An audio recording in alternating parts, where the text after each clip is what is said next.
Today I'll be reviewing Boruto Chapter 50, Potential Value. This was a pretty fast-paced chapter with some interesting things. This chapter was mostly Naruto and Sasuke getting kicked around in their rematch versus Isshiki, like last time. But the major difference in this chapter was that in the end we have a possible way that Naruto and Sasuke might find victory in this battle instead of them just losing 2 times in a row to the same person. And there are 3 potential reasons why I think they could win later on, and I'll talk more about that at the end of the chapter. So, the chapter starts with Naruto confused as to what just happened since they're now in another dimension, and Boruto tells him that the Otsutsuki should be able to move through dimensions, so he should be able to do that too using karma. And so that's what he did. I'm not sure if Boruto just instinctively did it with his powers with karma like he was talking about, or if Sasuke helped him out, but either way, I guess he knows what he's worth, which is something Amato mentions later on in the chapter. Boruto is at least starting to understand what he's capable of with his karma powers. Boruto also mentions that he brung Urashiki here so that he didn't wreck the village, but what he should have done is bring Naruto and Sasuke in that same teleportation jutsu so that Sasuke didn't have to lose chakra since he's always out of chakra. Jokes aside, right after that, Isshiki grabs Boruto and says that his Otsutsuki-fication is at 70 or even 80% complete, which was shocking to me because he's only had it for a year and it's already nearly complete while Kawaki has had his for years, and it's still not 100% complete. But this could be for multiple reasons. One, Momoshiki is actually inside Boruto's body since he received the karma directly from him. So Boruto is getting the power directly from the source, while Isshiki was inside Jigen a majority of the time. So it makes sense as to why Kawaki isn't as far ahead in the development process as Boruto. There's also the fact that in episode 65, Momoshiki even mentions that Boruto has strongly inherited the powers of the Otsutsuki, which probably comes from him being half Hyuga. There's also the fact that Naruto's one of the reincarnations of Ashura and Indra, and they're the children of the Sage of Six Paths. So there are plenty of reasons why Boruto is so compatible with karma and why it's adjusting with Boruto this quickly. And then there's also the fact that Kawaki has helped Boruto's karma with his resonance whenever they decide to use it at the same time. So after that, we get to the fight with Naruto and Sasuke, and they still aren't doing any better than last time. And Isshiki is probably more worried about Boruto than he is about Sasuke. Well, at least Naruto, because Isshiki says that he says that Boruto is the one to most impede him. He also says that he'll just kill Naruto and Sasuke so that the village will listen to him and capitulate to his demands. But the first thing that comes to mind is that Shikamaru would give Kawaki up in a heartbeat. He already says that he doesn't trust him. We learned that when he was having a conversation with Sai. I don't know what Sai will say. I don't think Sai will be willing to give him up unless Kawaki gives a reason to, but Shikamaru is definitely going to give him up in a heartbeat if things go bad. And so Naruto responds by saying we won't go down that easy. Unfortunately, that isn't true. In this scene, we also got to see Kawaki thinking back to the words Jigen said to him, and he says that he won't be able to feel the emptiness within him, and Jigen saying that that's why he put the karma on him, and then the dialogue ends with Jigen saying it's a special mark. And I think they showed this right before Kawaki wakes up because we already know that he's going to end up with the karma again. I think this is just foreshadowing that he's going to end up with the karma, or maybe he just still has the karma mark on him.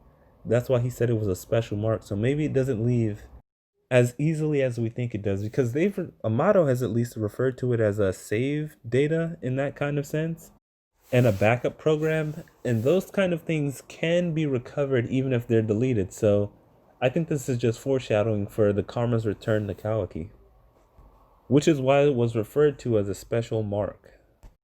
I think it's interesting that Amato isn't actually checking Kawaki's body. Like, he modified his body, so he should be able to just check to see if there are any remnants of the karma, but he's not doing that. It makes you wonder if he's a double agent or if he's just not thinking about it.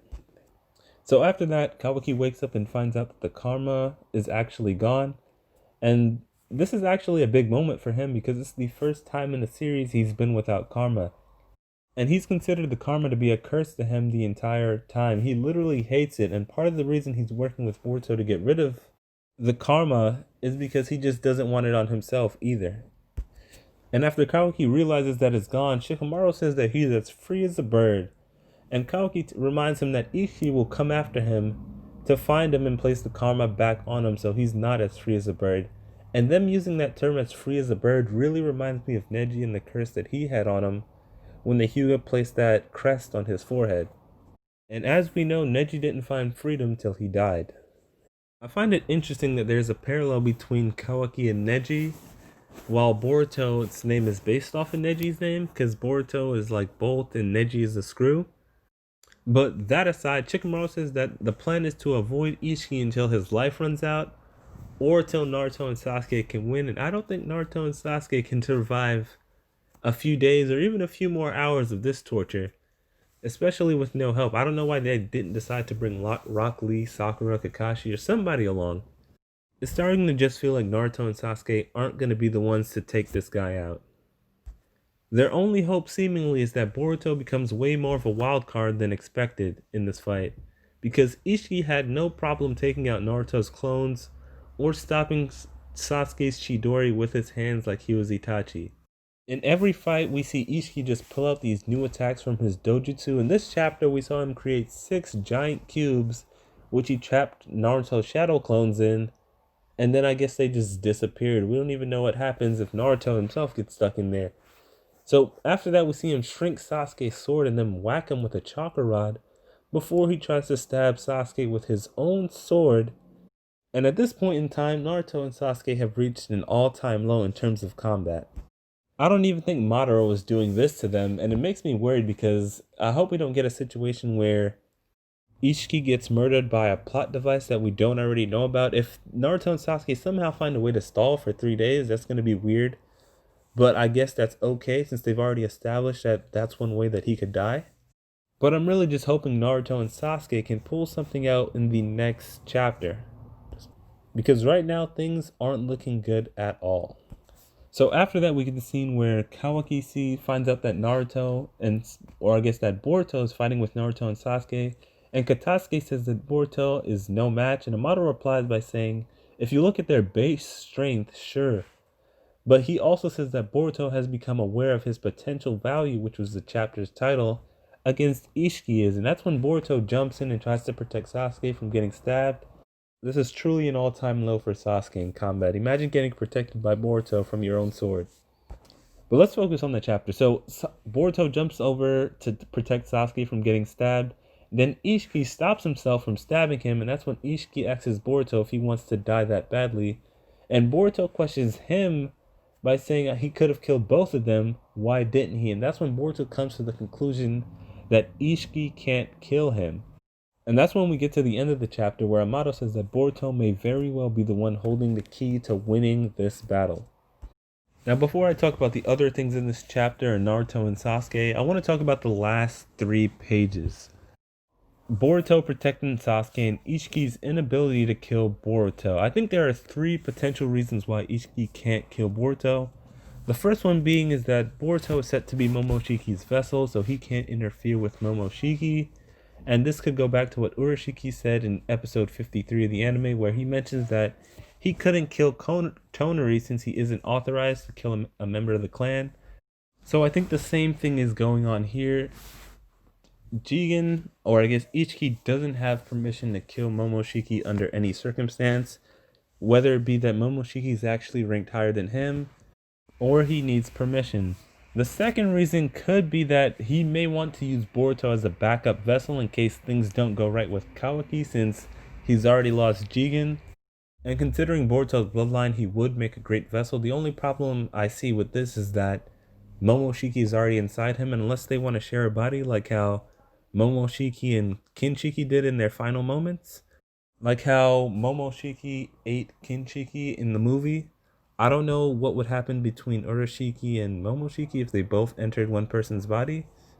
But I don't think it would be possible for them to share a body with 2 different types of karma seals on them, since we've seen different types of karma markings. So I think the third reason that Boruto or that Isshiki can't kill Boruto is plot. Boruto just knows he has plot armor, so he's just letting Isshiki know that, man, you can't kill me, I'll be fine regardless. Momoshiki did say that Boruto isn't able to see through his own future. Maybe now he can, since he's got all these karma abilities. But those two, that all that aside, let's talk about Naruto and Sasuke. They need to actually start fighting like this is their last mission. Like this is their Jiraiya mission, their do or die mission. The only reason for Sasuke to be worried about chakra conservation is if they're trying to stall him out for 3 days. If they have a plan and they can stall him out for 3 days or however long it takes for his body to run out, then sure. Otherwise, if they're trying to win, we need to see Naruto and Sasuke do more. I won't be satisfied with another loss despite how great of a difference their power levels are, unless Naruto and Sasuke pull out all the stops. I need to see Sasuke use Chidori, Amaterasu, Kirin, all 6 Rinnegan abilities, even attempting to pull his soul out, something, Chibaku Sensei, the almighty push, everything. I need to see them use everything. In Naruto, he needs to access those tail beast abilities that he acquired after the war. I'd like to see them strategize by attempting to use all of their abilities, and then if all else fails, then they rely on Boruto. Or maybe even use Boruto in conjunction with all of their attacks. It would be pretty crazy though if they just started to use Boruto as a shield, like, hey, he's about to kill us, let's just throw Boruto in front of us. But yeah, I honestly think they need to just start using all of their abilities. Especially because I don't think we've even seen Urashiki maxed out yet. That aside, let me know what you thought of this chapter in the comment section below. Be sure to like, subscribe, and share. Thanks for watching, and bye.